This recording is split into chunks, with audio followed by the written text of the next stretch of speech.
Sa mata ng publiko, si Elena ang pinakamapalad na babae sa lalawigan ng San Castor.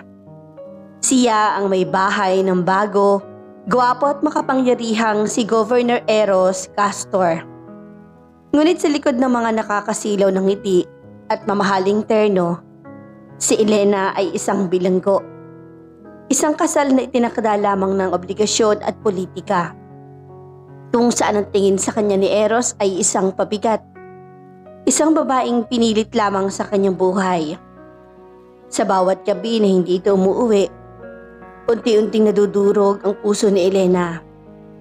Ngunit isang gabi, isang madilim na sekreto ng pamilya Castor ang aksidenteng natuklasan ni Elena.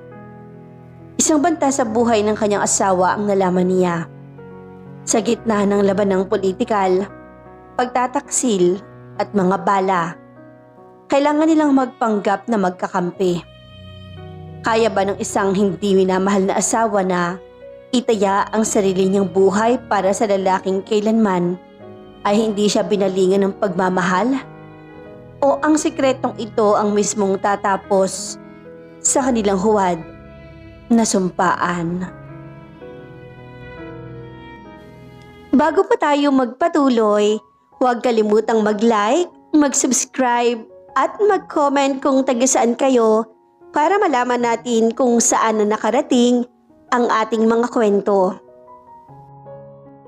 Ang mansyon ng mga Castor ay laging amoy mamahaling pabango. Sariwang mga bulaklak at malamig na hangin mula sa mga aircon. Ngunit para kay Elena, ang amoy na iyon ay amoy ng isang marangyang libingan. Inayos ang kanyang simpleng silk nightgown habang nakaupo sa gilid ng malaking kama. 2:00 na madaling araw. Ito ay 3 gabi sa linggong ito na hindi umuwi ang kanyang asawa, ang bagong halal na gobernador ng lalawigan, si Eros Castor. Narinig niya ang tunog ng sasakyan sa ibaba. Mabilis siyang tumayo at sumungaw sa bintana. Ang itim na SUV ni Eros ay pumarada sa malawak na driveway. Bumaba ang kanyang asawa. Seryoso ang muka. Nakasabit ang mamahaling tuxedo jacket sa kanyang balikat. Kahit pagod, bakas pa rin ang tikas at kakisigan nito na siyang hinahuhumalingan ng buong probinsya.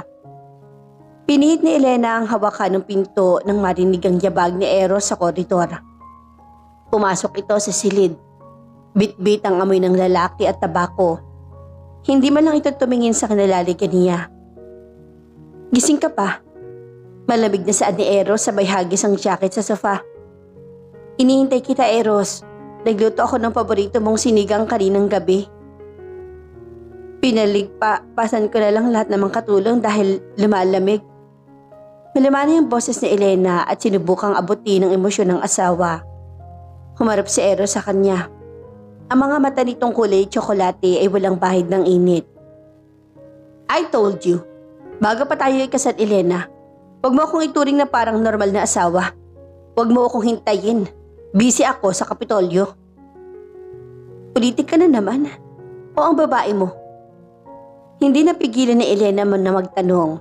Lumabas ang pait sa kanyang boses na matagal ninyang kinikimkim.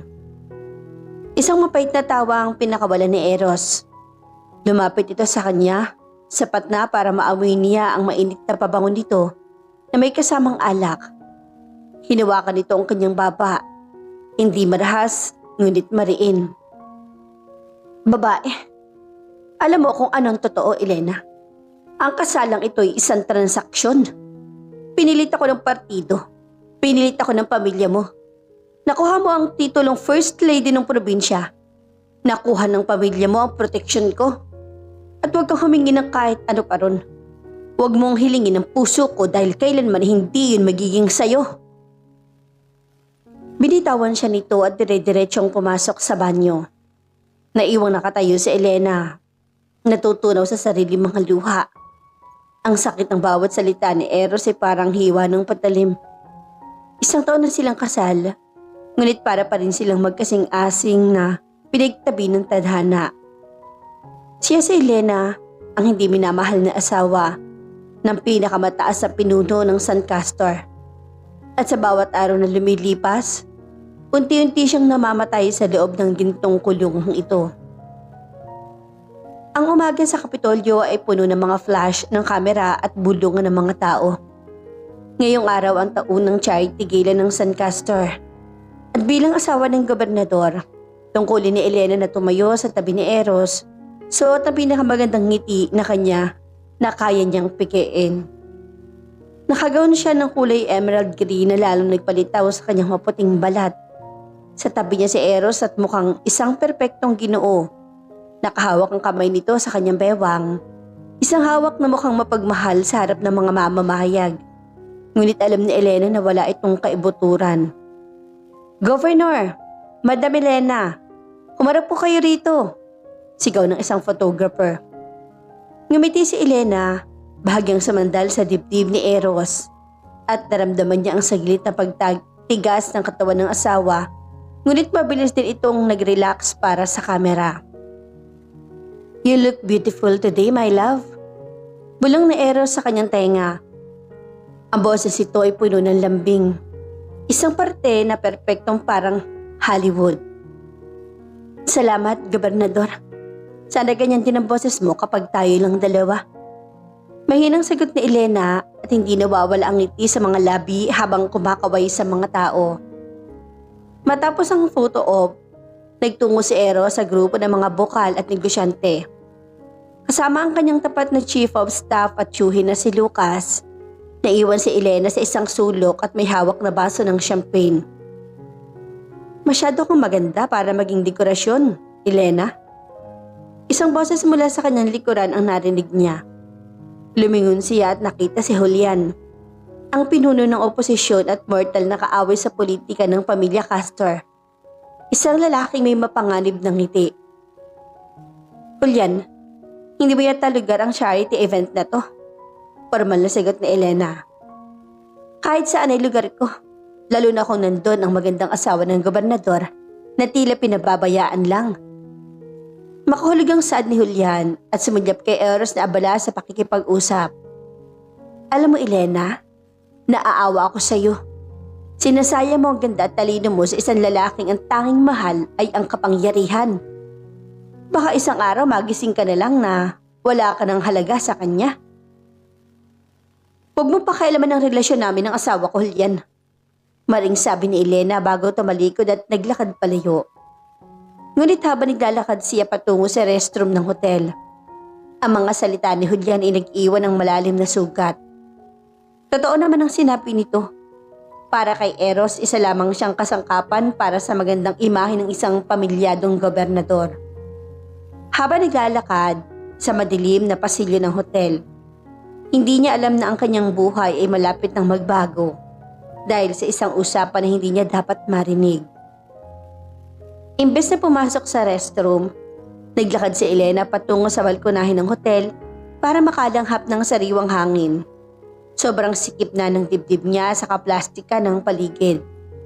Habang naglalakad sa isang abandonadong bahagi ng VIP lounge, may narinig siyang mahihinang boses mula sa isang silid na bahagyang nakabukas ang pinto. "Sigurado ka ba na malinis ang pagkakatira? Hindi dapat ito pumalya gaya ng nangyari sa ama niya noon." Ang boses na yun ay pamilyar. Kay Lucas iyon, ang tiyuhin at pinagkakatiwala ang tauhan ni Eros. Napatigil si Elena, kinabahan siya kaya dahan-dahan niyang sumilip sa awang ng pinto. Isang lalaki nakaitim ng jacket ang kausap ni Lucas. "Opo sir, sa darating na pagbisita ng gobernador sa North District, nakaabang na ang mga tauhan ko. Isang ambush na magmumukhang gawa ng mga rebelde ng oposisyon. Walang makakaalam na sa loob mismo ng Kapitolyo nang galing ang utos." Napatakip ng bibig si Elena. Ang puso niya ay parang gustong lumabas sa kanyang dibdib sa bilisan tibok nito. Papatay nila si Eros at ang sarili nitong tiyuhin ang may utak.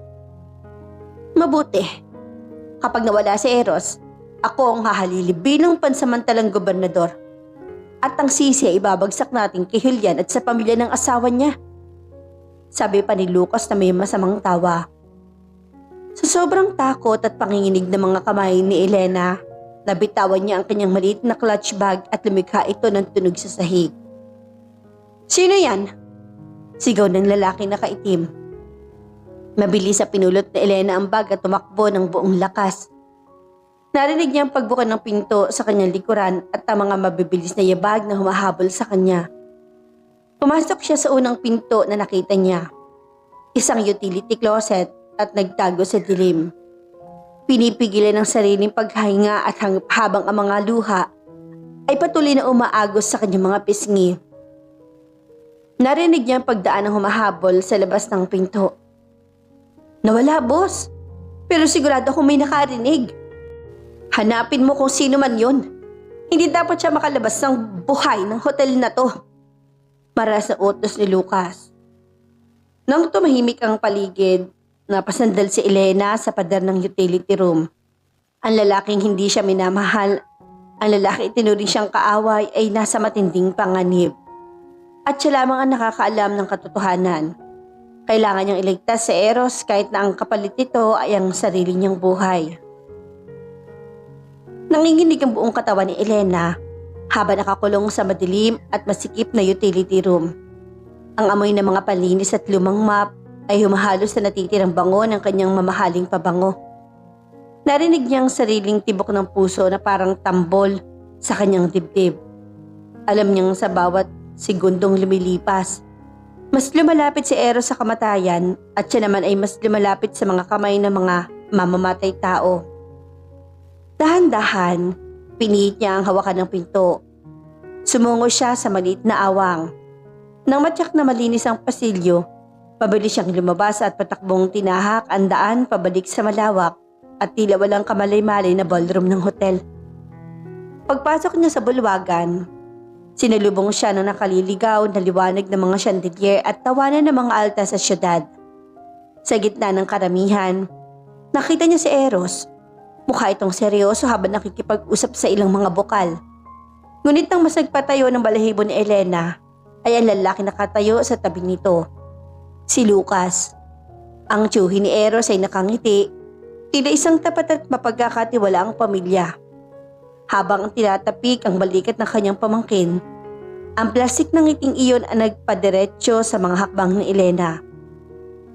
Nang mapansin ni Eros ang paglapit ng asawa, bahagyang kumunot ang noon nito. Napansin niya ang pamumutla ni Elena at ang bahagyang gulo nitong buhok. Elena, nasan ka galing? Kanina pa kita hinahanap para sa susunod na ribbon cutting. May bakas ng inis ngunit pigil na boses ni Eros. Eros, kailangan natin mag-usap. Ngayon na. Umalis na tayo dito. Humihingal na bulong ni Elena at hinawakan ang braso ng asawa. Maigpit ang kapit niya at tila ba kapag binitawan niya ito ay maglalaho ito. Tumingin si Lucas kay Elena. Ang mga mata nito ay mapanuri at tila naghahanap ng senyales kung ito ba nakarinig sa usapan kanina. Magandang gabi, Elena. Mukhang balisa ka yata. May problema ba sa preparasyon ng gala? Kinilibot na si Elena sa lamig ng boses ni Lucas. Pilit niya magpakatatag at hinarap ito. Wala naman, Tito Lucas. Medyo sumasakit lang ang ulo ko at gusto ko nang magpahinga. Gusto ko nang magpahinga ang asawa ko. Eros, may tinatapos pa tayong pirmahan para sa proyekto sa North District bukas at importante yon. Singit ni Lucas at pilit na ibinabalik ang atensyon ng gobernador sa trabaho. Ang North District, ang lugar kung saan gaganapin ang ambush. Hindi siya sasama bukas, Lucas. Medyo napalakas ang boses ni Elena kaya naman napalingon ng ilang malapit na bisita. Mas lalong nagduda si Eros sa inasal ng asawa. Kilala niya si Elena bilang isang babaeng mainhin at laging sumusunod sa protocol ng Kapitolyo para hindi siya mapahiya. Ang ganitong uri na eksena ay hindi normal para dito. Elena, sapat na nakakahiya sa mga bisita. Maring bulong ni Eros at tinawakan ito si Elena sa siko at marahang hinila palayo kay Lucas. At sa karamihan patungo sa isang mas pribadong sulok ng ballroom. Nang makalayo sila, binitawan ni Eros ang siko ng asawa. Ang kanyang mga matay nag-aapoy sa galit. Ano bang drama to, Elena? Kung gusto mong umuwi, mauna ka na. Huwag mo kong hinihilahin na parang bata sa harap ng mga kasamahan ko sa politika. Alam mo kung gaano kahalaga ang gabing ito para sa imahe ko. Imahe? Eros, mamamatay ka na bukas kung itutuloy mo ang pagpunta sa North District. Lumuluhang bulong ni Elena at hindi na niya napigilan ang kanyang emosyon. Natigilan si Eros, ngunit mabilis ding napalitan ng sarkasmo ang kanyang mukha. Anong sinasabi mo? At sino naman ang magtatangkang pumatay sa akin? Ang pamilya mo ba? Dahil alam kong galit ang tatay mo sa pagkapanalo ko? Saksak sa puso para kay Elena ang paratang ng asawa. Doon niya na-realize kung gaano kalalim ang galit at kawalan ng tiwala ni Eros sa kanya at sa kanyang pamilya. Hindi ang pamilya ko, Eros. Ang sarili mong dugo at laman. Narinig ko si Lucas. Si Lucas at ang isang lalaki na kaitim sa VIP lounge kanina. Nagpaplano sila ng ambush bukas sa North District. Gagawin nilang mukhang gawa ng oposisyon o ng pamilya ko para siya ang pumalit sa iyo bilang gobernador. Katahimikan ang namayani sa pagitan nilang dalawa. Tinitigan ni Eros sa mukha ni Elena. Hinahanap ka ng sisinungaling ito o nag-iimbento lang ng kwento para makuha ang kanyang atensyon. Paggawa ng isang malamig na ngiti ang sumilay sa mga labi ng gobernador. Isang napakagandang kwento, Elena. Pang pocketbook. Pait na saan ni Eros. Si Tito Lucas, ang lalaki nagpalaki sa akin nang mamatay ang ama ko. Ang lalaking tumayo kong gabay sa politika. Gagawa ng kwento mo. Siguro din mo namang kapanipaniwala. Alam kong galit ka sa akin dahil hindi kita mabigyan ng pagmamahal na gusto mo. Pero ang sirain ng pamilya ko para lang mag-alala ko sa'yo. Sobra na yan, Elena. Hindi ako nagsisinungaling, Eros. Parang ahawa mo na makinig ka naman sa akin kahit ngayon lang. Pagmamakaawa ni Elena. Hinawakan niya magkabilang pisngi ng asawa. Tinitigan nito ng diretso sa mata kung saan makikita ang tapat na takot para sa buhay nito. Kahit isumpa mo ako habang buhay, kahit tiwalain mo ako pagkatapos nito. Tanggap ko. Huwag ka lang pumunta bukas. Mangako ka sa akin, Eros. Napatitig si Eros sa mga mata ni Elena. May kung anong kirot sa kanyang dibdib nang makita ang totoong takot at pag-aalala sa mga mata ng asawa. Sa unang pagkakataon sa loob ng isang taon ng kanilang kasal, nakaramdam siya ng pag-aalinlangan. Ngunit ang pride niya at ang matagal niyang paniniwala na si Elena ay bahagi ng isang politikal na bitag ang nanaig. Inalis ni Eros sa mga kamay ni Elena sa kanyang mukha. Bukas, itutuloy ko ang biyahe ko sa North District. May mga bodyguard ako, Elena. Ligtas ako. At kung may mangyari man sa akin, doon natin malalaman kung sino talaga ang nagsasabi ng totoo. Tumalikod si Eros at iniwan si Elena na nakatayo, luhaan at tulala. Nang gabing iyon, hindi na naman umuwi si Eros sa kanilang mansyon. Habang si Elena ay hindi dinalaw ng antok, alam niyang matigas ang ulo ng kanyang asawa at alam niyang kapag natuloy ang biyahe bukas, yun ang huling araw na makikita niyang buhay si Eros Castor. Kung ayaw mong protektahan ang sarili mo, Eros, ako ang gagawa noon para sa iyo. Bulong na Elena sa dilim ng kanilang silid. Isang mapanganib na desisyon ang nabuo sa kanyang isipan. Isang desisyon na babago sa tadhana nilang dalawa. Pumunta kang alas 5 na madaling araw. Hindi man lang napikit ni Elena ang kanyang mga mata sa buong magdamag. Ang bawat tiktak ng orasan ay parang tunog na paparating na hatol ng kamatayan. Alam niya matigas ang ulo ni Eros at alam niyang walang sino man na makapipigil sa gobernador kapag nagdesisyon ito. Lalo na kung ang babala ay nanggaling sa isang hindi minamahal na asawa na tulad niya. Mabilis sa kumilos si Elena. Hinubad niya ang marangyang kasuotan at nagpalit ng isang simpleng itim na hoodie, maong at rubber shoes. Kinuha niya ang susi ng kanyang sariling maliit na kotse. Isang sasakyang bihira niyang gamitin dahil laging may nakalaang mamahaling van at driver para sa kanya. Habang bababa ng hagdan, nakita niya mula sa malaking bintana ng mansyon ang pag-alis ng konvoy ni Eros. 3 itim na SUV. Nandun si Eros sa gitnang sasakyan. At sa unahan, nakita niya si Lucas na sumakay sa sarili nitong kotse. Ngunit hindi ito kasama sa North District. Babalik ito sa Kapitolyo para mag-abang ng balita. Ang selyo ng kamatayan ay nakatatak na sa biyaheng iyon. Agad na sumunod si Elena at pinanatili niya ang ligtas na distansya mula sa convoy upang hindi siya mapansin ng mga bodyguard ng asawa. Habang nagmamaneho, Ang kanyang puso ay parang gustong humabol sa bilis ng takbo ng mga sasakyan sa unahan. Patawarin mo ako, Eros. Kung nakikialam ako. Bulong niya sa sarili habang ang mga daliri ay mahigpit na nakakapit sa manibela. Gusto kong patunayan sa iyo na mali ka. Gusto kong mabuhay ka kahit pakamuhian mo ako pagkatapos nito. Makalipas ang higit 1 oras na pagbiyahe, pumasok ang convoy sa bulubunduking bahagi ng North District. Ang daan dito ay paliko-liko at napapaligiran ng makakapal na puno at walang masyadong kabahayan. Ang perpektong lugar para sa isang madugong ambush. Walang signal ang cellphone sa bahaging iyon, kaya lalong binalot ng takot si Elena. Biglang bumagal ang takbo ng convoy sa unahan. May isang malaking troso na nakaharang sa gitna ng kalsada. Huwag kayong hihinto! Sigaw ni Elena sa loob ng kanyang kotse kahit alam niyang hindi siya naririnig ng asawa. Ngunit huli na ang lahat. Huminto ang unang SUV at sa isang kurap ng mata, ang katahimikan ng kagubatan ay nabasag ng sunod-sunod at mabibilis sa putok ng matatalas na kalibre ng baril. Mula sa gilid ng bundok, sumulpot ang mga 10 lalaking nakamaskara at armado. Pinagbabaril nila ang unahan at hulihang SUV ng convoy. Ang mga bodyguard ni Eros ay mabilis na bumaba upang gumamit ng putok, ngunit dahil sa gulat at kawalan ng paghahanda, unti-unti silang nalagas. Eros! Isang matinis sa tili ang lumabas sa bibig ni Elena. Nakita niyang pinaliligiran na ng mga bala ang gitnang SUV kung nasaan si Eros.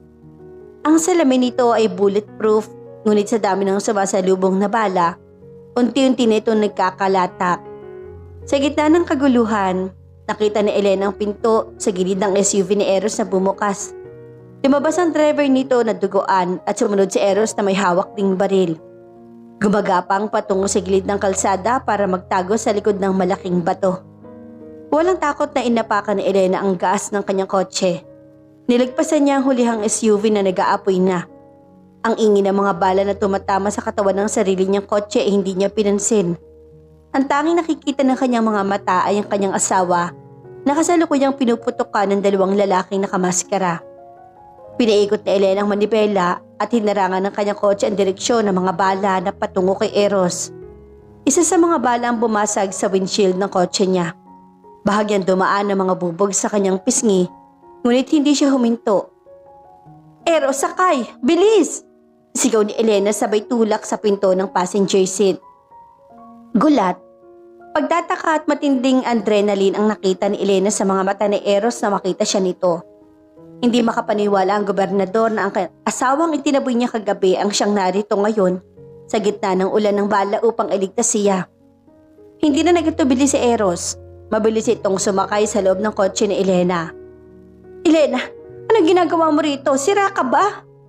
Sigaw nito habang nagpapaputok pa rin sa labas bago tuluyang naisara ang pinto. Gusto lang kitang mabuhay, Eros. Sagot ni Elena habang mabilis ay sinusulong ang kambyo sa reverse. Pinaatras niya ang sasakyan ng mabilis at iniwasan ang mga bangkay at nag-aapoy na bakal sa kalsada. Bago niya maras na pinihit muli ang manibela para humarurot pabalik sa direksyon kung saan sila nanggaling.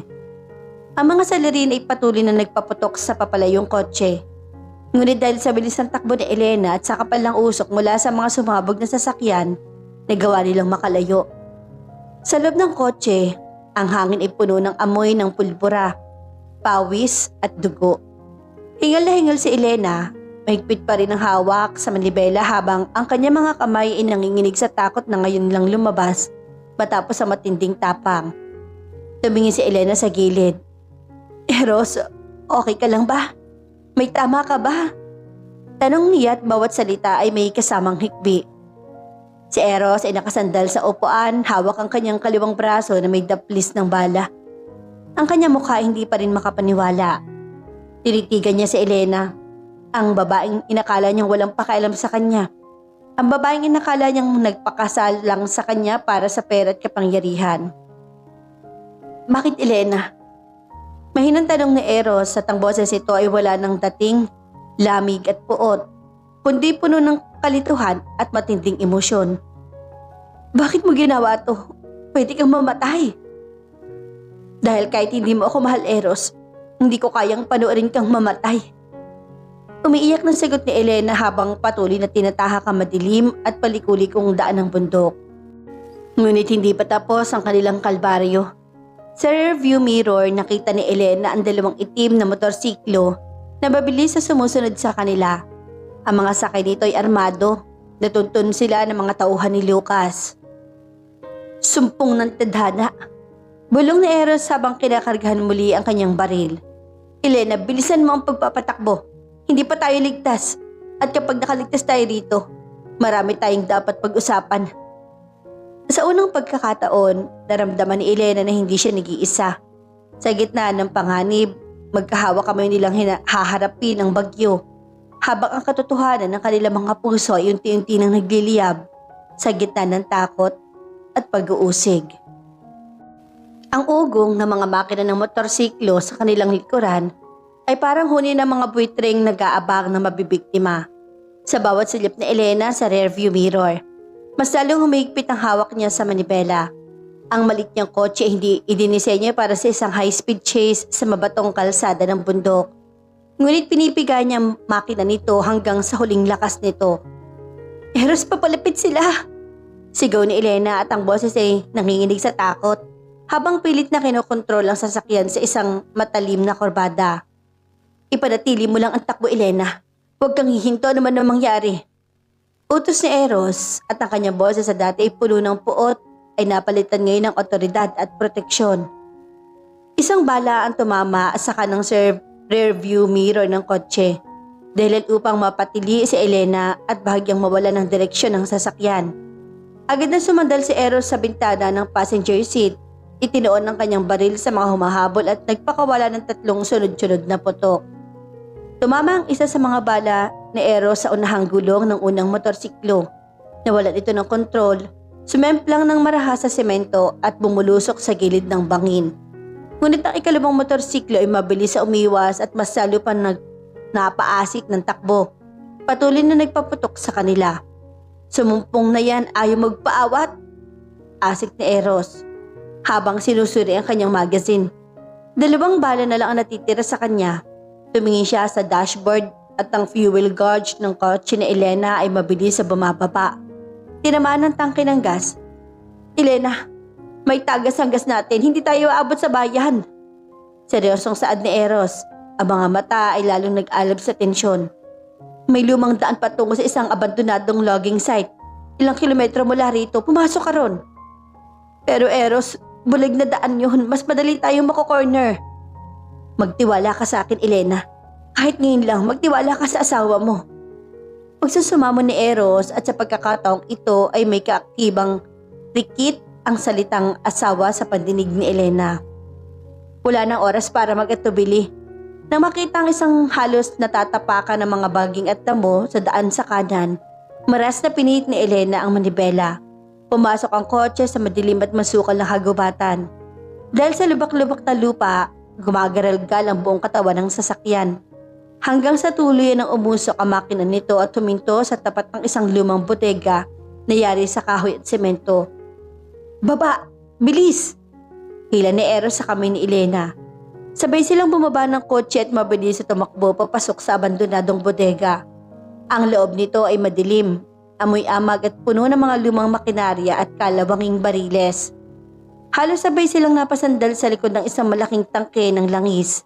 Kapwa humihingal habang maririnig sa labas ang paghinto ng motorsiklong humahabol sa kanila.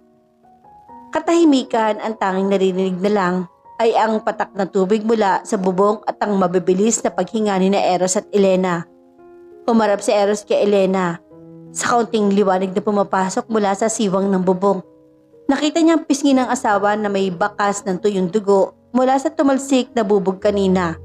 Marahan niyang itinaas ang kanyang kanang kamay. Ang kamay na walang sugat at dahan-dahang hinaplos ang pisngi ni Elena. Napatitig si Elena sa kanya. Gulat sa biglang lambing ng lalaking matagal nang nagkakait nito sa kanya. Bakit mo itinaya ang buhay mo para sa akin, Elena? Bulong ni Eros at masalong lumapit ang mukha sa kanya pagkatapos ng lahat ng panlalamig ko sa iyo, pagkatapos sa mga paratang ko. Dahil ang puso ko, Eros, hindi marunong magtanim ng galit sa iyo. Umiiyak na sagot ni Elena. Kahit itaboy mo ako, Kahit anong sabihin mo, asawa mo pa rin ako. At hindi ko kayang mabuhay sa mundong ito kung alam kong hinahayaan kitang mamatay. Isang matinding emosyon ang tumaan sa mga mata ni Eros habang pagsisisi, gulat at isang bagay na matagal na niyang pinipigil ang umusbong sa kanyang dibdib. Sa loob ng isang taon, nabulag siya ng galit sa pamilya nito. Ngunit sa sandaling ito sa bingit ng kamatayan, nakita niya ang totoong mukha ng babaeng binaliwalahan niya. Isang babaeng may pambihirang tapang at wagas na pagmamahal. Ngunit bago pa makapagsalita si Eros, narinig nila ang tunog ng mabibigat na sapatos na naglalakad sa ibabaw ng mga tuyong dahon sa labas ng bodega. Pumasok ang natitirang killer. Alam kong nandito kayo, gobernador. Umaalingaw-ngaw ang boses ng lalaki sa loob ng bodega at may kasamang tunog ng pagkasa ng baril. Huwag yun ang pahirapan ng sarili nyo. Mas madali kung susuko na kayo para hindi na masaktan ang maganda mong asawa. Hirigpitan ni Eros ang hawak sa kanyang baril. Tumingin siya kay Ellen at bumulong. Manatili ka rito at huwag kang kagawa ng ingay. Sa gitna ng dilim at nababadya pang panghanib, isang bagong alyansa ang nabuo sa pagitan ng mag-asawa. Isang alyansa na hindi na lang dictated ng politika, kundi ng unti-unting nagigising na damdamin. Binalot na matinding katahimikan ang loob ng abandonadong bodega. Maliban sa tunog ng mabibigat na hakbang ng mamamatay tao na unti-unting lumalapit sa kanilang kinalalagyan, amoy amag at kalawang ang hangin. Ngunit ang mas nangingibabaw kay Elena ay ang amoy ng sariling pawis at ang init ng katawan ni Eros na nakakubli sa kanyang unahan. Sumilip si Eros sa gilid ng kalawanging tangke ng langis. Ang lalaki na kamaskara ay dahan-dahang naglalakad. Nakatutok ang hawak nitong submachine gun sa bawat sulok ng bodega. 2 bala na lang natitira sa kalibre 45 ni Eros at hindi siya pwedeng magkamali. Isang maling putok at tapos na silang dalawa. Humarap muli si Eros kay Elena. Hinawakan niya ang magkabilang balikat ng asawa. Seryoso ang mga mata ngunit may nakatagong pag-alala na ngayon lang nakita ni Elena sa buong buhay ng kanilang kasal. Kapag gumawa ako ng ingay, tumakbo ka palabas patungo sa likod ng bodega.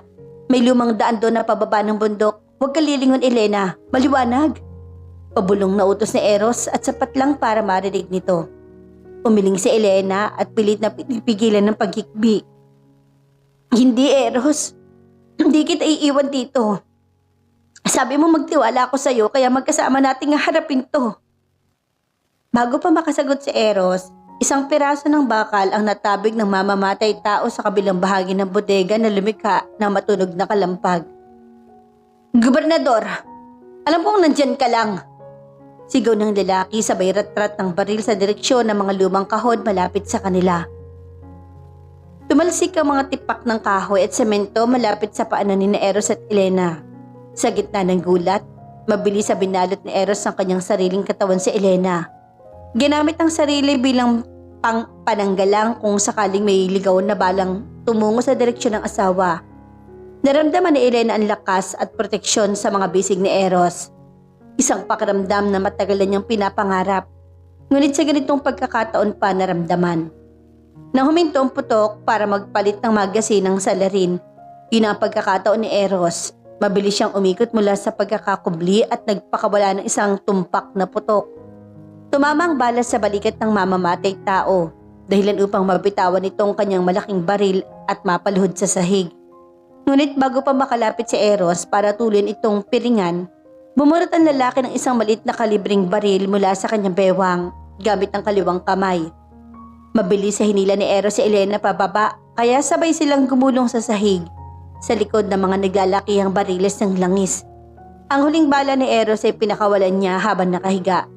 Tumama ang huling bala sa noo ng salarin at tuloy nitong bumagsak sa semento, wala ng buhay. Nabalot muli na nakabibinging katahimikan ng bodega.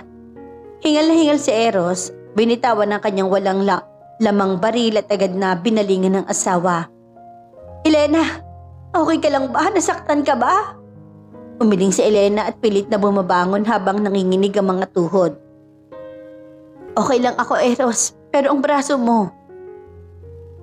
Napatingin si Eros sa kanyang kaliwang braso. Ang daplis ng bala kanina sa ambush ay muling bumuka dahil sa kanilang paggulong at patuloy na umaagos ang dugo nito. Hatiin natin itong hoodie ko, sabi ni Elena nang walang pag-aalinlangan. Hinubad niya ang kanyang itim na hoodie jacket kaya naiwan siyang nakasando na lang at marasa pinunit ang maangas nito para gawing benda. Lumuhod si Elena sa tabi ni Eros at dahan-dahang itinali ang punit na tela sa braso ng asawa. Masinsin ang kanyang bawat galaw, puno ng pag-iingat at pagmamahal. Habang ginagawa yun ni Elena, hindi inalis si Eros ang kanyang tingin sa mukha ng asawa. Ang kanyang puso na matagal nang binalot ng yelo at hinala ay unti-unting natutunaw. Bakit, Elena? Mahinang tanong ni Eros at ang boses ay basag sa emosyon. Bakit ganito ka sa akin? Isang taong kitang itinarato na parang hangin. Pinagbintangan ko ang pamilya mo sa pagkamatay ng tatay ko. Kaya kita pinakasalan para bantayan ang pamilya niyo. Pero nandito ako ngayon at nagpapakabayani para sa akin.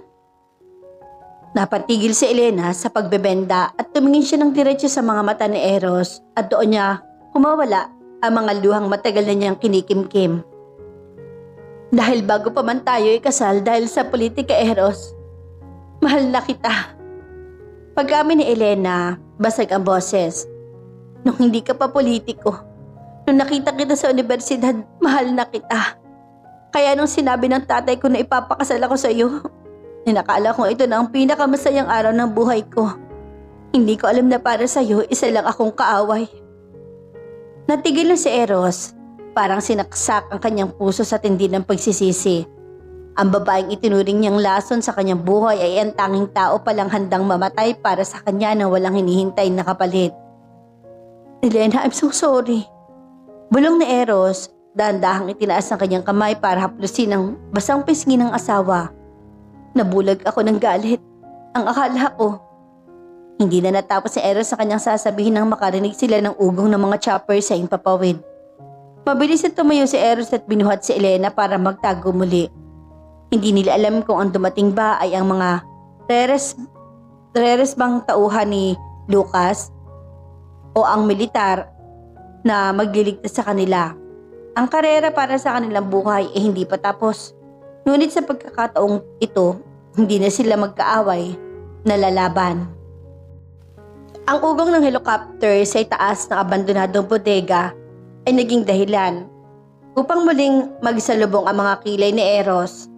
Agad niyang hinila si Elena patungo sa pinakamadilim na sulok ng estruktura. Sa likod ng isang malaking kalawanging generator, protektado ang kanilang ulunan ng makapal na semento. Ngunit ang takot na baka ito ang mga tauhan ng kanyang T. Lucas ay nananatiling nakasabit sa hangin. Manatili ka na kayuko, Elena. Bulong ni Eros habang ang kanyang kanang kamay ay pilit na kinakapa ang bulsa ng salarin na nakahandusay, hindi kalayuan sa kanila.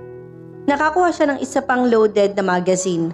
Mabilis siya itong isinaksak sa kanyang kalibre 45. Nanginginig na tumango si Elena. Napansin niya ang patuloy na pagtaas ng dugo sa benda ng asawa. Ngunit mas sakapuko ng kanyang pansin, ang proteksyon ay binibigay nito sa kanya ngayon. Si Eros sa dating hindi siya kayang tingnan sa mga mata, ay tila naging isang pader na handang sumalo ng anumang bala para sa kanya. Gobernador Castor, ito ang Special Action Force. Kung naririyan po kayo, magbigay kayo ng hudyat. Isang boses mula sa megaphone ang umilingaw mula sa labas.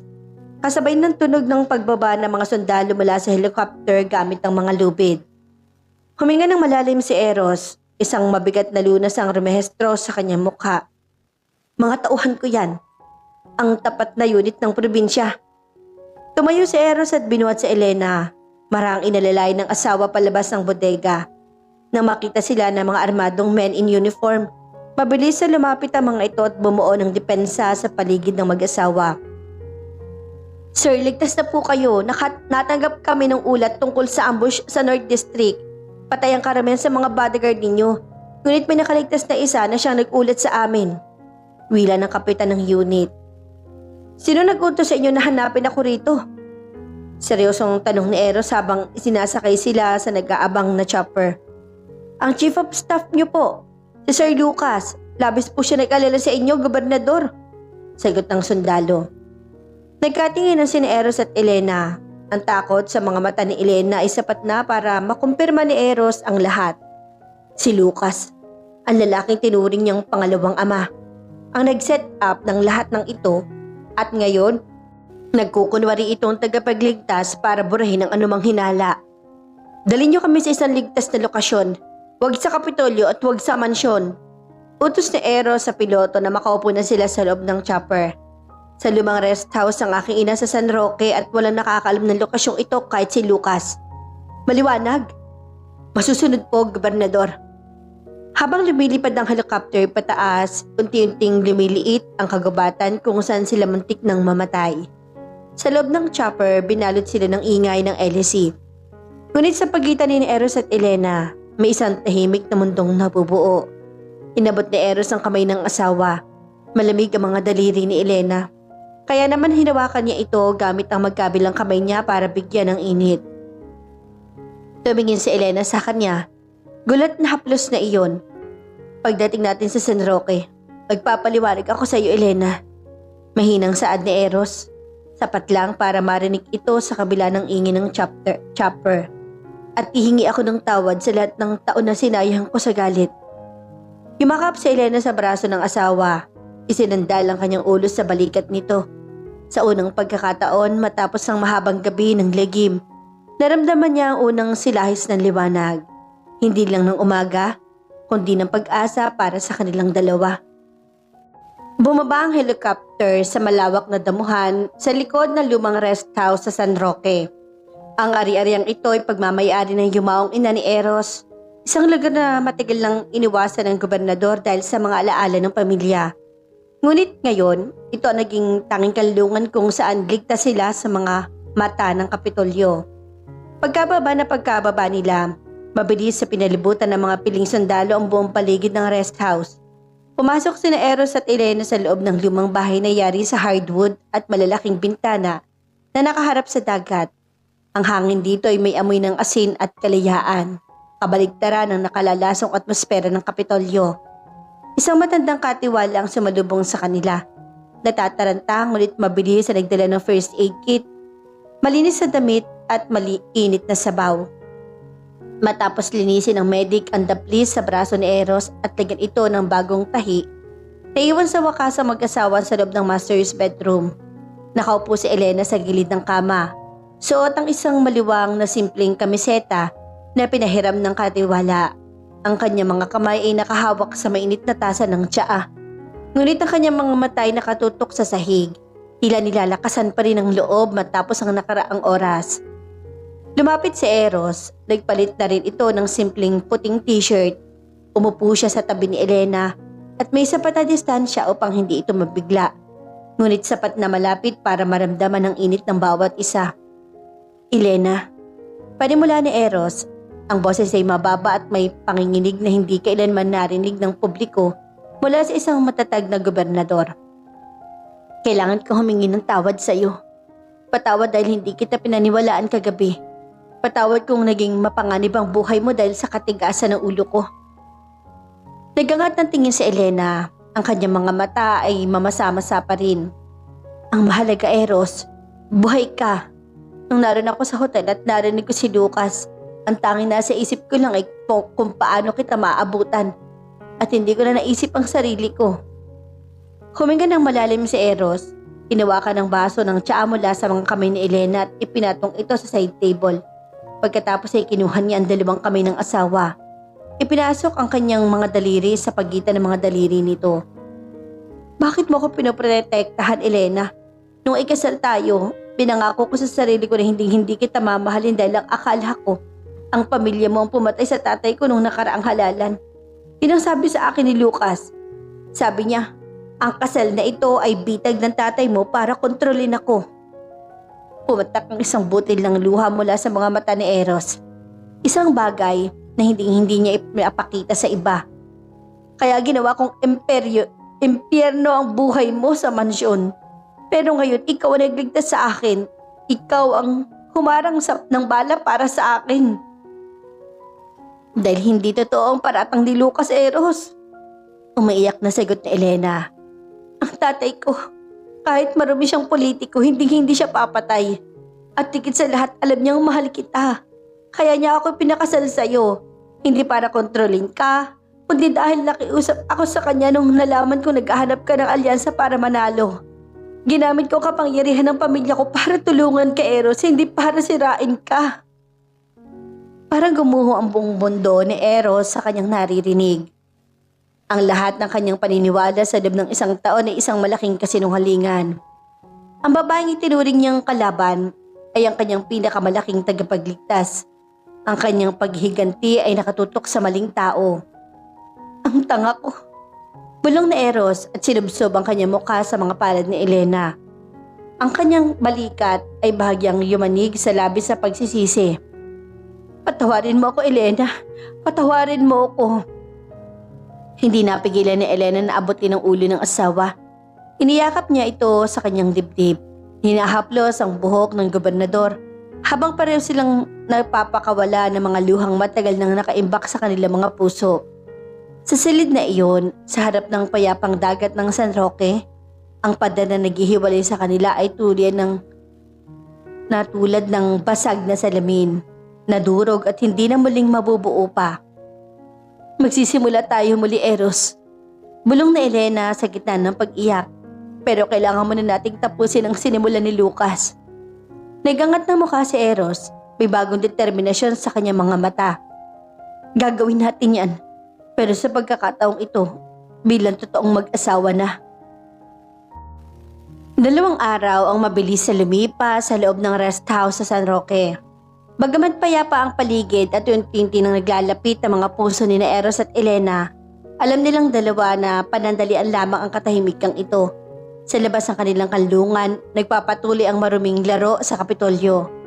Habang nagpapahinga si Eros matapos ang gabi-gabing pakikipag-usap sa kanyang mga tapat na tauhan sa militar sa pamamagitan ng isang secure satellite phone, nagpa siya sa Elena na linisin ang lumang silid-aklatan sa ikalawang palapag ng rest house. Ang silid na ito ay pagmamayari ng yumaong ina ni Eros sa si Doña Cecilia. Habang inaayos si Elena ang mga lumang libro, napansin niya ang isang bahagyang nakaangat na hardwood plank sa ilalim ng lumang desk. Dahil sa kuryosidad, dahan-dahan niya itong binuksan. Sa ilalim niyon ay may nakatagong isang maliit na steel box na may kalawang na. Walang susi ang kahon, ngunit sa tulong ng isang maliit na hair clip, nagawa itong buksan ni Elena. Sa loob, at may lumang sulat, mga bank statement at isang recorder na gumagamit pa ng micro-cassette tape at may kasama rin itong lumang notebook na sulat kamay ng ina ni Eros. Binuksan ni Elena ang notebook habang binabasa ang mga unang pahina. Unti-unting lumaki ang kanyang mga mata sa matinding gulat. Alam kong hindi aksidente ang pagkamatay ng aking asawa. May nakita akong mga dokumento na nagpapatuloy na ang sarili niyang kapatid sa ama, si Lucas, ang nagmanipula ng preno ng kanyang sasakyan. Natuklasan ng asawa ko na ninanakawan ni Lucas ang pondo ng pamilya at ang mga donasyon sa partido. Natatakot ako para sa buhay ng anak kong si Eros. Kung may mangyari man sa akin, itatago kong ebidensyang ito rito. Nanginginig ang mga kamay ni Elena. Mabilis siyang kinuha ang micro-cassette recorder. At swerte namang may natitira pa tong lumang baterya. Pinindot niya ang play. Isang garalgal na boses ang umalingaw-ngaw sa silid. At boses iyon ni Lucas. Mas bata ngunit pamilyar na pamilyar ang lamig at bagsik nito. Huwag mo akong bantaan, Cecilia. Kung nagawa kong ipapatay ang kapatid ko nung walang nakakahalata, padali lang sa akin ang isunod kayo ng anak mo. Manahimik ka kung gusto mong lumaking buhay si Eros. Gagawin ko siyang gobernador at sa pamamagitan niya, ako ang hawak sa buong probinsya. Napatakip ng bibig si Elena habang ang mga luha ng matinding galit at awa para kay Eros ay dumadaloy sa kanyang mga pisngi. Ang lalaking itinuring ni Eros na ama. Ang lalaki nagpalaki sa kanya at nagtulak sa kanya sa politika ay ang mismong halimaw na pumatay sa kanyang mga magulang. Ginamit lang ni Lucas si Eros bilang isang puppet para sa sarili nitong kasakiman. At mas masahol pa, pinasa nito ang sisi sa pamilya ni Elena para pag-awayin silang mag-asawa. Elena, ano yan? Napatakip sa gulat si Elena nang marinig ang boses ni Eros mula sa pinto ng silid-aklatan. Katatapos lang nitong mag-shower, suot ang isang simpleng t-shirt at bakas pa rin ang pagod sa mukha. Hindi nakapagsalita si Elena, Lumapit siya kay Eros, hawak ang lumang notebook at ang recorder. Eros, kailangan mo tong pakinggan ang katotohanan tungkol sa mga magulang mo.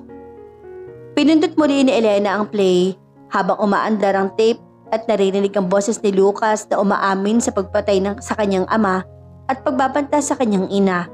Nakita ni Elena kung paano unti-unting nagbago ang mukha ng asawa. Ang mga mata ni Eros sa madalas ay seryoso ay napalitan ng matinding galit, sakit at pagkabigo. Ang kanyang mga kamao ay labis na nagrehas hanggang sa mamuti ang kanyang mga kasukasuan. Nang matapos ang recording, binalot ng nakabibinging katahimikan ng silid. Bagsak ang mga balikat ni Eros at dahan-dahan siyang napaupo sa isang lumang silya at tila ba nawala ng lakas ang kanyang buong katawan. Ang buong buhay niya, ang kanyang karera, ang kanyang galit kay Elena, lahat ng iyon ay itinayo sa ibabaw ng isang malaking kasinungalingan ng isang mamamatay tao. Si Tito Lucas. Bulong ni Eros, ang boses ay basag at puno ng matinding pait. Pinagkatiwalaan ko siya. Minahal ko siya ng parang totoong ama. Pinakasalan kita at kinamuhian dahil sa mga sinabi niya, tapos siya pala ang pumatay sa mga magulang ko. Mabilis ang lumuhod si Elena sa harapan ni Eros. Hinawakan niya mga nanginginig na kamay ng asawa at pinaligiran ito ng kanyang init. Eros, tingnan mo ako. Nandito ako, hindi ka nag-iisa. Tapos na ang panahong niloloko ka niya. Ngayong hawak natin ang ebidensya, pababagsakin natin si Lucas. Tumingin si Eros kay Elena. Sa gitna ng kanyang matinding kadiliman, ang mukha ng kanyang asawa ang tanging liwanag na natitira. Hinila niya si Elena at niyakap ng napakahigpit. Isinubsob ang kanyang mukha sa balikat nito. Sa pagkakataong ito, hindi lang pagsisisi ang nararamdaman ni Eros, kundi isang nag-aalab na determinasyon na tapusin ang kasamaan ng kanyang tiyuhin, kasama ang babaeng tunay na nagmamahal sa kanya. Iyakap ni Eros sa Elena ng gano'n na lamang, kahigpit at tila ba doon niya hinuhugot ang huling natitirang lakas ng kanyang katawan. Ang katotohanang nalaman niya ay isang malupit na suntok na nagpabagsak sa kanyang mundo. Ngunit ang init ng yakap ng kanyang asawa ang nagsisilbing lupit upang muli siyang makatayo. Matapos ang ilang minutong katahimikan, humiwalay si Eros sa yakap at tinitigan ng mga mata ni Elena. Wala na rin ang pait o hinala. Ang tanging nag-aalab na determinasyon at pagmamahal ang nakasulat sa mga mata ng gobernador. Salamat Elena, bulong ni Eros. Marahing naplos ang pisngi ng asawa. Kung hindi dahil sa iyo, nanatili akong bulag. At kung hindi dahil sa tapang mo, baka naging bangkay na ako ngayon habang ang mamamatay taong yun ang nagpapakasasa sa kapangyarihan. Anong plano natin ngayon, Eros? Tanong ni Elena, bagaman may takot sa kanyang puso ay pinilit niyang maging matatag para sa lalaking mahal niya. Napakalaki na impluwensya ni Lucas sa Kapitolyo. Hawak niyang ilang mga bukal at sigurado akong ginagamit niya ngayon ang pagkawala mo para makuha ang simpatya ng publiko. Isang malamig at mapanganib na ngiti ang sumilay sa mga labi ni Eros. Hahayaan natin siyang magdiwang, Elena. Hahayaan nating isipin niya na nagtagumpay siya. Bukas na nakatakdang sesyon ng Provincial Board kung saan ipapahayag niya ang aking pagkawala at ang kanyang pag-upo bilang pansamantalang gobernador. At doon natin siya bibitagin. Mabilis sa kumilos si Eros, tinawagan niya si Kapitan Torres, ang pinuno ng Special Action Force na nagligtas sa kanila. Sa pamamagitan ng isang secure line, ibinigay ni Eros sa mga masiselang utos ang ebidensyang nahanap ni Elena, ang cassette tape at ang tala-arawan ni Doña Cecilia, at agad na ipinadala sa National Bureau of Investigation sa pamamagitan ng isang tapat na mensahero upang maihanda ang mga kaukulang waran.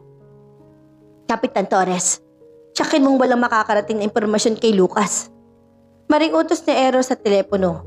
Gusto ko bukas, lahat ng exit ng Kapitolyo ay bantay sarado ng mga tauhan mo. Walang makakalabas na buhay kapag nagsimula na ang dula. Masusunod, Gobernador. Handa na ang aking mga tauhan. Sagot ng kapitan bago naputol ang linya. Nang gabi ring iyon ay hindi mapakali si Elena habang nakatitig sa bintana ng rest house na nakaharap sa madilim na dagat. Naramdaman niya ang magkabilang kamay ni Eros na pumulupot sa kanyang bewang mula sa likodan. Isinandal ng gobernador ang kanyang baba sa balikat ni Elena, isang posisyon na nagpabili sa tibok ng puso ng babae. Natatakot ka ba? Mahinang tanong ni Eros at ang kanyang hininga ay mainit sa leeg ni Elena. Hindi para sa sarili ko, Eros, para sa iyo. Tapat na sagot ni Elena. Lumingon siya ng bahagya para sa lubungin ng tingin ng asawa. Napakadumi nitong larong pinasukan natin. Ayoko mawala ka sa akin ngayon. Ngayong alam ko nang maaari mo rin pala akong mahalin. Humarap si Eros sa kanya. Inawakan ng kanyang magkabilang kamay at hinalikan ng mga ito ng may matinding pagsuyo. Maaari? Elena, hindi mo ba alam? Matagal na kitang mahal. Nabulag lang ako ng galit dahil sa maling akala. Sa tuwing nakikita kitang nasasaktan sa mansyon, nadudurog din ang puso ko pero pinipigilan ko ang sarili ko dahil akala ko'y pinaglalaroan mo lang ako. Patawarin mo ako kung huli na ang pag-amin na to.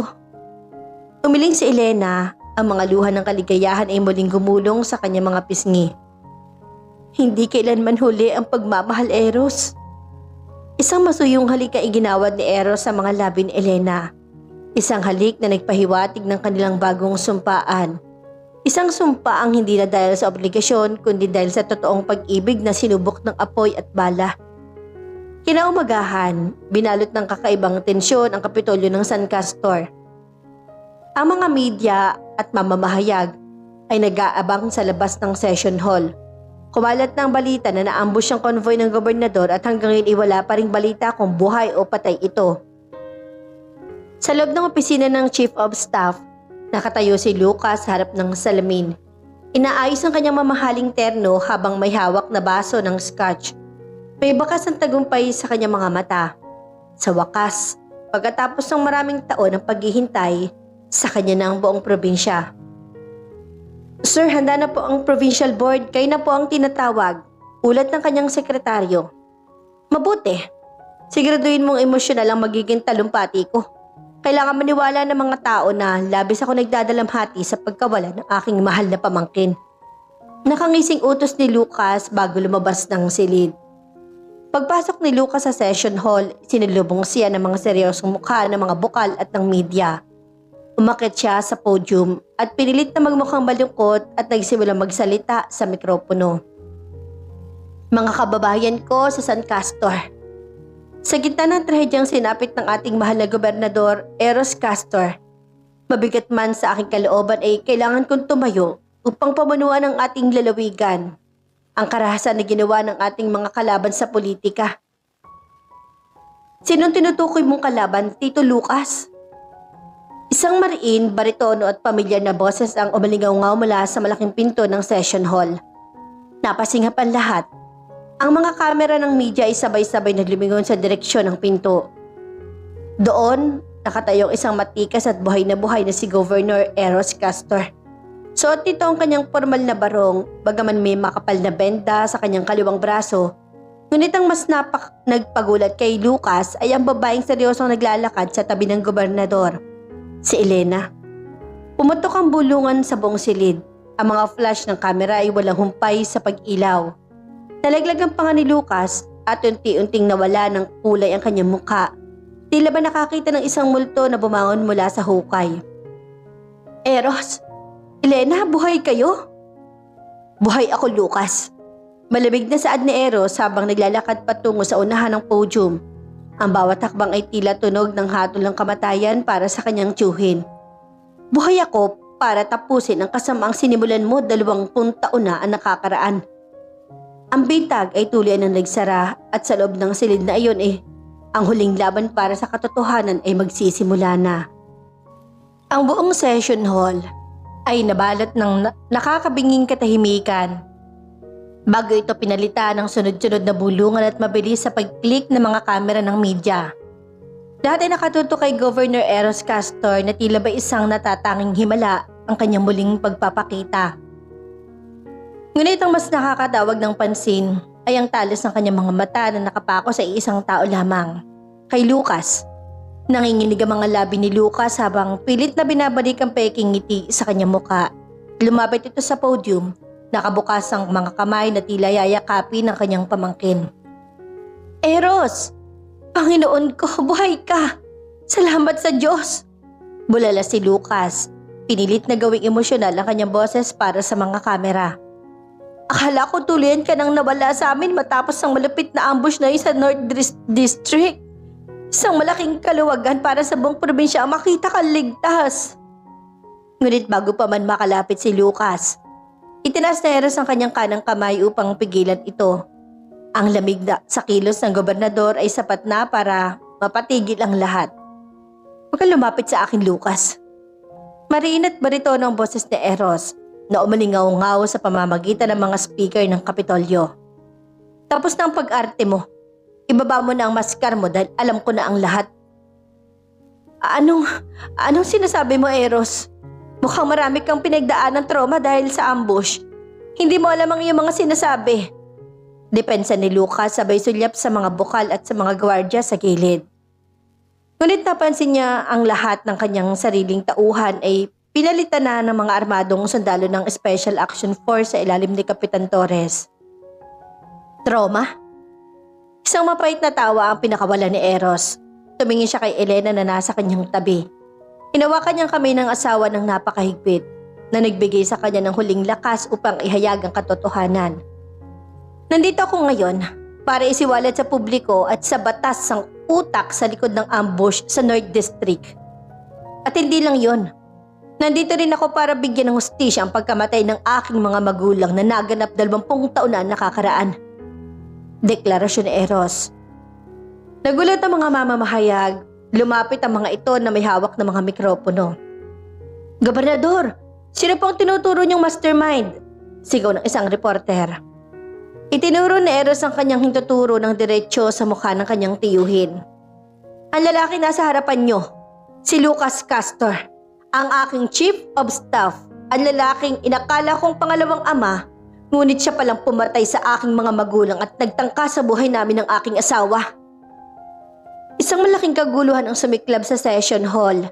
Nabigla ang mga bukal at ang mga kameraman ay pilit na kinukunan ng bawat reaksyon ni Lucas na ituloy ng namumutla at pinagpapawisan sa ilalim ng mainit na ilaw ng Kapitolyo. Kasinungalingan! Walang basihan ang mga paratang mo, Eros! Sinisiraan mo ko! Sigaw ni Lucas. Nawawala na ang kanyang formal na disposisyon.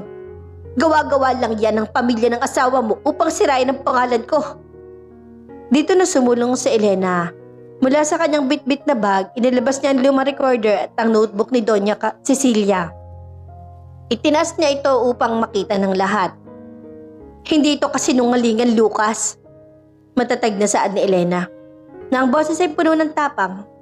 Ito ang ebidensyang itinago ng ina ni Eros bago mo siya pinatay.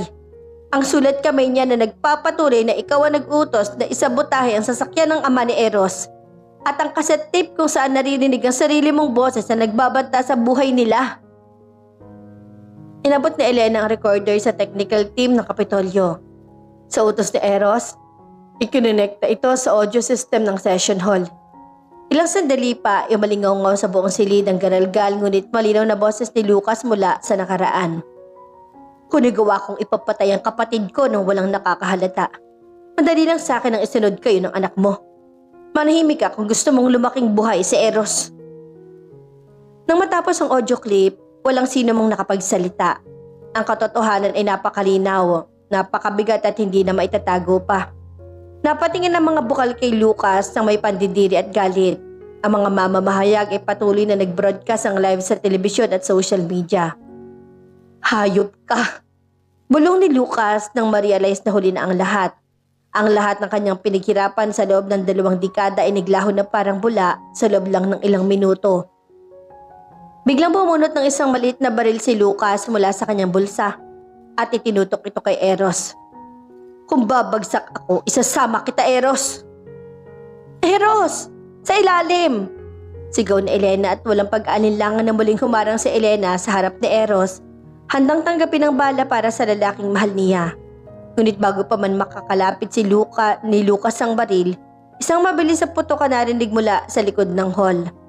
Tumama ang bala ni Kapitan Torres sa kamay ni Lucas, dahilan upang mabitawan nito ang baril at mapaluhod sa sahig habang umaaray sa sakit. Agad na danaluhang ng mga sundalo ni Lucas at pinasukan ng posas ang mga kamay nito. Lucas Castor, arestado ka sa batas para sa krimen ng murder, frustrated murder at treason. Maring saad ni Kapitan Torres habang hihilahin si Lucas palabas ng silid. Habang hinihila si Lucas sa mga otoridad, dandaang humarap si Eros kay Elena. Ang kanyang puso ay labis na kumakaba. Hindi dahil sa baril ni Lucas, kundi dahil sa paulit-ulit na pagpapakita ni Elena ng kahandaang mamatay para sa kanya. Elena, bulong ni Eros at hinawakan niya ang magkabilang pisngi ng asawa. Nanginginig ang kanyang mga kamay. Bakit mo muling ginawa yun? Pwede kang mamatay. Huwag mo nang isusugal ang buhay mo para sa akin. Pakiusap. Ngumiti si Elena sa gitna ng kanyang mga luha. Sabi ko naman sa iyo, Eros, ang buhay ko ay walang halaga kung wala ka. At ngayon, tapos na ang laban natin. Niyakap ng matindi ni Eros si Elena sa harap ng buong media at ng Kapitolyo. Ang hindi minamahal na asawa ay ang siyang nagligtas sa kanyang buhay, sa kanyang pangalan at sa kanyang kaluluwa. Sa wakas, ang hustisya ay nakamit na at ang daan patungo sa kanilang bagong buhay ay simula at tuluyan ng nagbukas. Akala ni Eros at Elena ay natapos na ang lahat sa pag-aresto kay Lucas sa session hall. Ngunit ang gabi sa San Castro ay nagdala ng isang hindi inaasahang balita na muling nagpabili sa tibok ng puso ni Elena. Habang nagpapahinga sila sa mansyon na pinapaligiran na ngayon ng mga tapat na sundalo, mabilis na pumasok si Kapitan Torres sa kanilang silid. Seryoso at balisa ang mukha nito. Gobernador, Madam, may problema po. Bungad ng kapitan. Habang inililipat si Lucas patungo sa provincial jail, hinarangan ng isang grupo ng mga armadong lalaki ang convoy. Itinaka si Lucas. Ano? Napatayo si Eros at otomatikong hinawakan ng kamay ni Elena na agad namang namutla. Paano nangyari yun? Sino nagtaka sa kanya? Ayon sa mga nakaligtas na pulis, mga tauhan ito ni Julian, ang pinuno ng oposisyon. Mukhang may lihim na kasunduan ng dalawa bago pa man pangyari ang ambush. Paliwanag ni Torres. Napako yung mga kamao ni Eros. Si Julian, ang lalaking lumapit kay Elena sa charity gala, ang mortal niyang kaaway sa politika. Ginamit ni Julian ang pagkakataon para makuha si Lucas. Hindi para iligtas ito, kundi para gamitin ang mga natitirang koneksyon at pera sa kanyang tiyuhin para pabagsakin siya. Gobernador, nakatanggap kami ng impormasyon na nagtatago sila sa isang lumang bodega ng barko sa pantalan ng San Castor. Papataka sila papuntang ibang bansa gamit ang isang pribadong yate. Dagdag ng kapitan. Ihanda ang mga tauhan, Torres. Sasama ako. Maring utos ni Eros. Eros, hindi. Bigil ni Elena. Humigpit ang kapit sa braso ng asawa.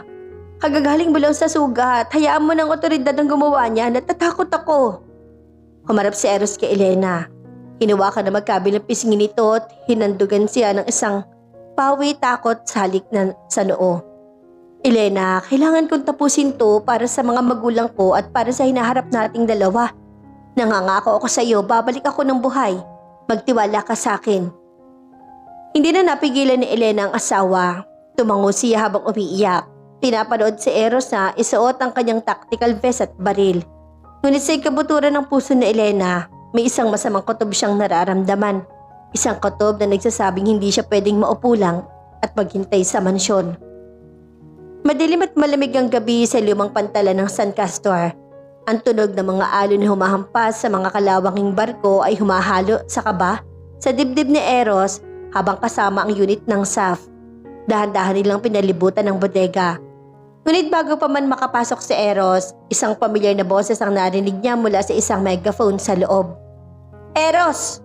Huwag kang susulong kung gusto mo pang makitang buhay ang maganda mong asawa. Sigaw ni Julian.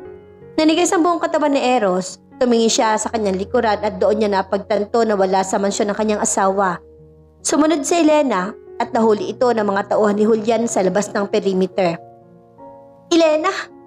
Sigaw ni Eros. Binaliwal ang protocol at tumakbo papasok sa bodega. Kasunod si Kapitan Torres. Sa loob ng bodega, nakatali si Elena sa isang silya sa gitna ng malawak na espasyo. Sa likod niya ay nakatayo si Julian. May hawak na baril na nakatutok sa ulo ni Elena. Sa gilid naman ni Lucas, dugo ang may benda ang kamay at mukhang baliw na tumatawa. Ayan na ang bayaning gobernador. Halakak ni Lucas. Akala mo ba matatalo mo ako, Eros? 20 taon kitang pinalaki na parang aso. At ngayon ang asawa mo magiging mitya ng katapusan mo. Pakawalan mo si Elena, Lucas. Julian, ang kasalanan ko sa inyo, huwag niyong idamay ang asawa ko. Sigaw ni Eros at dahan-dahang ibinababa ang kanyang baril sa sahig upang ipakita na wala siyang laban. Ibagsak mo lahat ng baril ng mga tauhan mo, Eros. Kung hindi, sasabog ang utak ng babaeng to. Banta ni Julian at mas tinutok ang uso ng baril sa sentido ni Elena. Tumingin si Elena kay Eros kahit may busal ang bibig at may pasa sa mukha. Umiling siya. Nagmamakaawa sa mga mata na huwag susuko si Eros. Huwag mong gagawin yan, Eros. Bulong ni Elena sa kanyang isipan. Dahan-dahan, itinaas ni Eros ang kanyang mga kamay. Okay, Torres, ibaba ang mga baril. Habang nagkakagulo at nakatuon ang pansin ni Lucas at Julian sa pagbaba ng baril ng mga sundalo, ginamit ni Elena ang huling lakas niya. Maras siyang iniungos ang silya patalikod dahilan upang ma-outbalance si Julian at madamay ito sa pagtumba. Pumutok ang baril ni Julian, ngunit tumama ito sa kisame. Torres, ngayon na! Sigaw ni Eros. Pabilis na gumanti ng putok ang mga sundalo. Tinamaan si Julian sa binti at agad na napadapa. Si Lucas naman, sa gitna ng kabaliwan, ay bumunot ng isa pang baril at itinutok kay Elena na nakahiga pa rin sa sahig kasama ang silya. Mamamatay kayong lahat!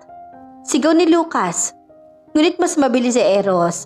Dinaluhong niya ang sariling katawan at humarang sa tapat ni Elena bago pa man makakalabit ni Lucas ang baril.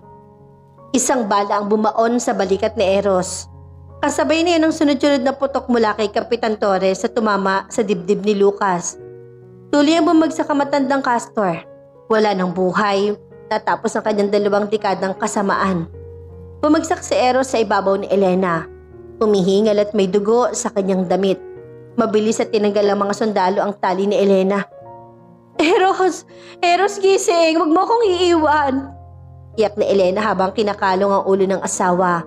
Ang mga luha niya ay pumatak sa mukha ni Eros. Ngumiti si Eros ng bahagya at pilit na tinataas ang kanyang kamay para haplusin ang mukha ni Elena. Sabi ko sa iyo, sa pagkakataong ito ako naman ang haharang para sa iyo. Mahal kita, Elena, aking asawa. Mahal din kita, Eros, at magpakatatag ka, pakiusap. Dinala ng mga mediko si Eros sa ambulansya habang si Elena ay mahigpit na nakahawak sa kamay nito at hindi na muling bibitaw pa. 6 na buwan ang mabilisan lumipas matapos ang madugong gabi sa pantalan. Ang lalawigan ng San Castor inti-inti nang nakabangon mula sa politikal na bagyo. Si Julian ay nahatulan ng habang buhay na pagkabilanggo at ang lahat ng kasamaan ng pamilya Castor sa ilalim ni Lucas ay tuluyan ng nalinis ng batas.